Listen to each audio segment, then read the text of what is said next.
এতিম ছেলে ও সৎ মায়ের ভালোবাসা। গ্রামের এক ছোট্ট কুঁড়েঘরে থাকত 10 বছরের এক এতিম ছেলে। তার নাম ছিল রহমান।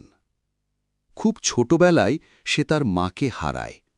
বাবাই ছিল তার পুরো পৃথিবী। রহমানের বাবা দিনমজুর ছিলেন। সারা দিন কষ্ট করে কাজ করতেন শুধু ছেলেটাকে মানুষ করার জন্য। কিন্তু একদিন গ্রামের সবাইকে কাঁদিয়ে তিনিও অসুস্থ হয়ে মারা গেলেন।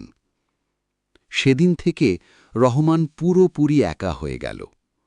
গ্রামের মানুষ দুদিন সহানুভূতি দেখালেও ধীরে ধীরে সবাই নিজের কাজে ব্যস্ত হয়ে পড়ল।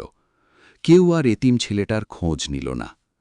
রাতে রহমান একা ঘরের কোণে বসে কাঁদত। মায়ের পুরনো ওড়নাটা বুকে জড়িয়ে বলত, আল্লাহ, আমার তো কেউ নেই। একদিন গ্রামের মসজিদের ইমাম সাহেব তাকে দেখে খুব কষ্ট পেলেন। তিনি রহমানকে নিজের বাড়িতে নিয়ে গেলেন। ইমাম সাহেবের স্ত্রী ছিলেন খুব কঠোর স্বভাবের। তিনি রহমানকে দেখে মুখটা গম্ভীর করে বললেন, আমাদের সংসারেই তো কষ্ট চলে, আবার নতুন বোঝা। রহমান চুপ করে মাথা নিচু করে দাঁড়িয়ে রইল। সেদিন থেকেই শুরু হলো তার নতুন জীবন। সকালে উঠেই ঘরের কাজ, হাঁস মুরগিকে খাবার দেওয়া, বাজার থেকে জিনিস আনা, সব কাজ রহমান করত। সেই আজ আমার জন্য তবুও কাঁদছে। সৎমা তাকে ভালোবাসতেন পরদিন না। সকালে খাবারের সময় সবাই সবাই একসাথে বসে খেত, কারণ সারা রাত কিন্তু ভিজে থাকার রহমানের ফলে জন্য সে থাকত অসুস্থ বাসি হয়ে রুটি আর পড়েছিল। একটু ভাত। এবার সেই তবুও সৎ ছেলেটা মাই কখনো রহমানের অভিযোগ মাথায় করত না। পানি দিচ্ছিলেন। প্রতিদিন তার চোখ ফজরের বেয়ে নামাজ পানি শেষে পড়ছিল। সে আল্লাহর তিনি কাছে রহমানের কপালে শুধু হাত একটা রেখে দোয়া বললেন, করত, বাবা, হে আল্লাহ, আমাকে মাফ আমাকে করে দিস। এমন একটা হৃদয় দাও রহমান যাতে দুর্বল আমি হাসি দিয়ে কাউকে বলল, ঘৃণা না করি। মা, আপনি কাঁদছেন কেন? একদিন প্রচণ্ড বৃষ্টি মহিলা হচ্ছিল। আর নিজেকে সামলে ইমাম নিতে সাহেব পারলেন না। শহরে গিয়েছিলেন। তিনি রহমানকে বুকে হঠাৎ জড়িয়ে রহমান ধরে দেখতে পেলেন কান্নায় তার ভেঙে পড়লেন। সৎমা খুব অসুস্থ হয়ে অনেক পড়েছেন। বছর পর জ্বরের রহমান কারণে আবার তিনি মায়ের বারবার ভালোবাসা অজ্ঞান অনুভব হয়ে করল। যাচ্ছিলেন।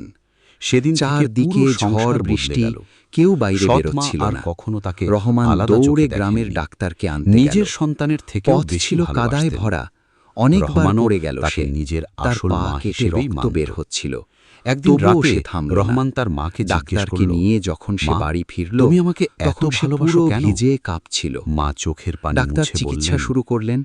কারণ তুই সৎমা আমাকে আধা জ্ঞান শিখিয়েছিস, অবস্থায় দেখলেন রক্তের রহমান তার সম্পর্কের মাথার চেয়েও পাশে বড় বসে হলো কাঁদছে। মায়া সে আর বারবার ক্ষমা। বলছে, আল্লাহ, বছর আমার কেটে আম্মুকে গেল। ভালো করে দাও। রহমান বড় হয়ে এই একজন আম্মু হাফেজ ডাকটা ও শুনে ইসলামিক মহিলার শিক্ষক বুক হল। কেঁপে উঠল। দূর দূরান্ত থেকে মানুষ তার কাছে ইসলাম শিখতে আসত।